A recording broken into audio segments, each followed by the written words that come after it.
In this video, I will be introducing gases, and I wanted to just talk about some of the general characteristics of gases, and then we'll go on to pressure in order to get ready for chapter 11.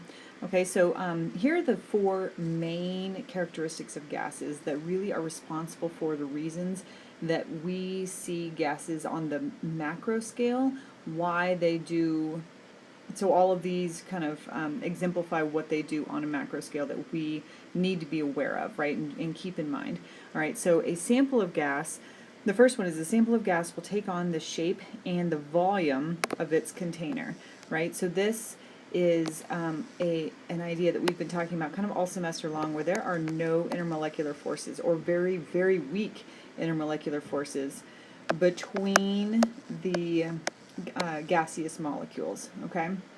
Very weak intermolecular forces. So that is to say that the gases will continue to go in a straight line until they reach something that it will hit, right? Which will be whatever the shape of the container is. Whether you're talking about a flask or a huge room, right? It doesn't really matter. The gas will take up the entire volume and shape of that quote-unquote container, okay? Now, the next one for gases are compressible, right? This is actually a similar, right, or a related phenomenon to the fact that there are no intermolecular forces, right? Because these compressible gases mean that there is a lot of distance between one gas molecule and another gas molecule, right? Because there's not really much interaction between the two, right? That means that there's a lot of distance in between the two, meaning that that distance can squeeze closer together, right? Being compressible. And on the flip side of this, right, there's also no problem in making them expandable as well. That is to increase the distance between gas molecules. All right, so gases can be both either compressible or expandable, just due to the fact, again, that they don't have any intermolecular forces.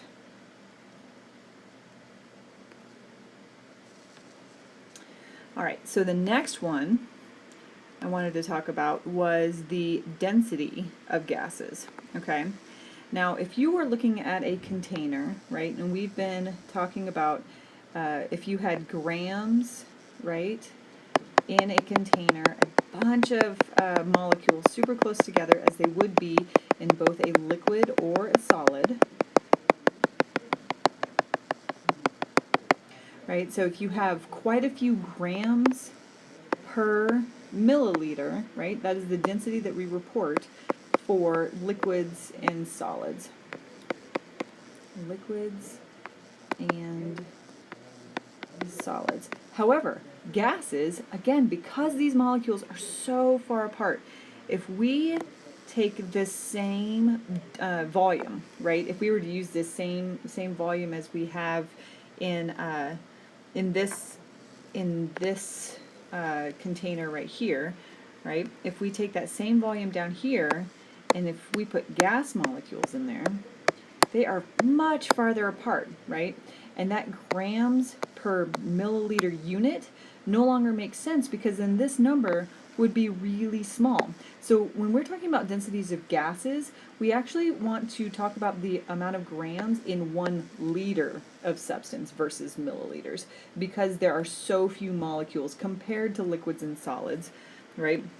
Compared to the liquids and solids that we have up here, right? Pretty high density.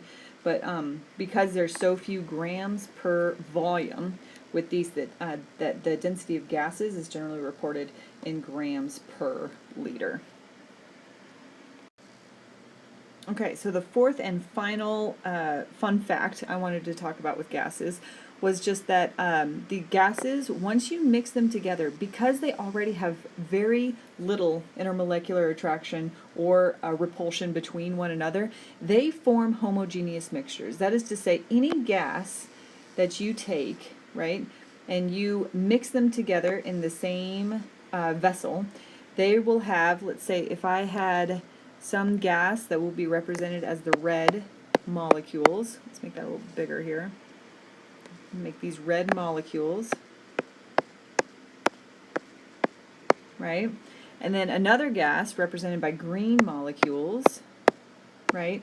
These will automatically diffuse amongst one another such that it will form a homogeneous mixture. And what is another word for a homogeneous mixture?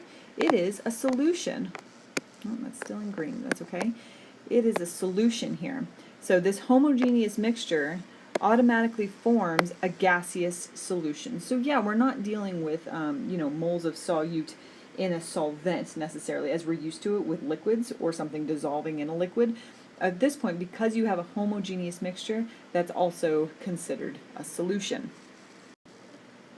So I also wanted to introduce the concept of pressure. Okay, so let's go ahead and define pressure as I'm going to refer to it. Okay, obviously this is not the pressure that we are talking about when you feel like when you're taking an exam or something, right? But this is the pressure that builds up, say, in a pressure cooker, right? So the pressure is just the frequency of collisions, the frequency, that's frequency there, of collisions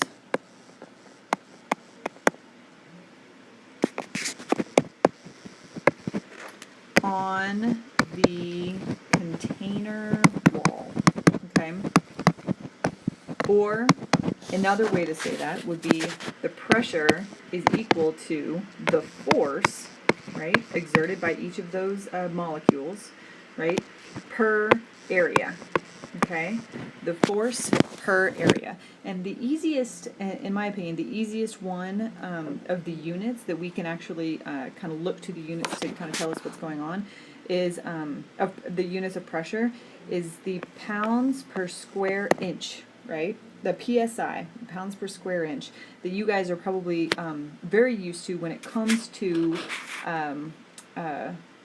dealing with pressure, like in your bike tires or your car tires or whatever it may be, right? Because you have pounds, right?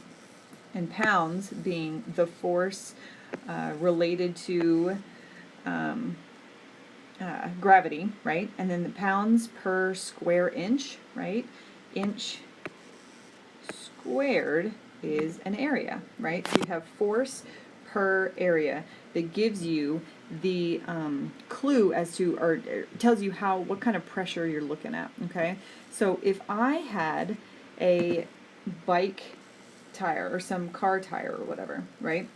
So just imagine the number of molecules. If I put some molecules into this tire, some air molecules into this tire, let's make them blue, right?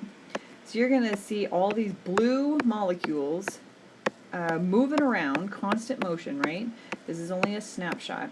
So they're constantly moving in some direction, right? So if you have all of these moving, maybe this one's moving that way, that one's moving that way, so on and so forth, right? So they're just bouncing all over the place, going in a straight line until it hits something, right?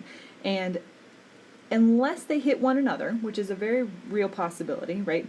Unless they hit one another, the other thing they will hit, right, would be the container wall. In this case, it's the inside of our tire wall, right? So what if we increase the number of molecules that we put into that container? What if we did some green extra molecules in here, right? So then we get more molecules with the potential now to also hit the side of the wall, right? So you have that guy. Whoop, that is make a smaller point there. This one's now the green ones are also hitting the side of the wall, right? So then by increasing the pressure, right, you increase the number of molecules in this tire, you're going to increase the number of collisions that are going to hit the outside or the inside of the tire wall, right? Thus increasing your pressure, right? If you increase number of collisions, right, then you increase your pressure. Okay? And so the units of pressure, actually there's a couple of different units, and the one that we will most often refer to would be atmospheres, right? Because 1 atmosphere, okay, I'm going to come up here now. 1 atmosphere, right, is what we have actually determined to be our atmospheric pressure at sea level, okay? And the reason we get to sea level is because theoretically sea level does not change, though we find that's not the case now, but anyway, the atmospheric pressure that is the pressure at sea level, okay? And so that is what we normalized to just be the 1 here, right? So, so that's the most common one that we'll be using, but there is also pascals, there's torr, which is equivalent in magnitude to millimeters of mercury, and there's a whole chart in your book where you will actually use, you can convert between the atmospheres and, let's see, millimeters of mercury, torr, pounds per square inch, bar is another one, and pascals, like I said, and kilopascals. So it'll be even at the top of your problem set, you'll have a table that kind of makes all of these equivalent to one another. They're all equivalent to 1 atmosphere in the table on your problem set. So, so that's all I wanted to say for the introduction of pressure. Go ahead and finish or read those first couple of sections of chapter 11 in your book, and then we will be ready to rock and roll for our next lecture.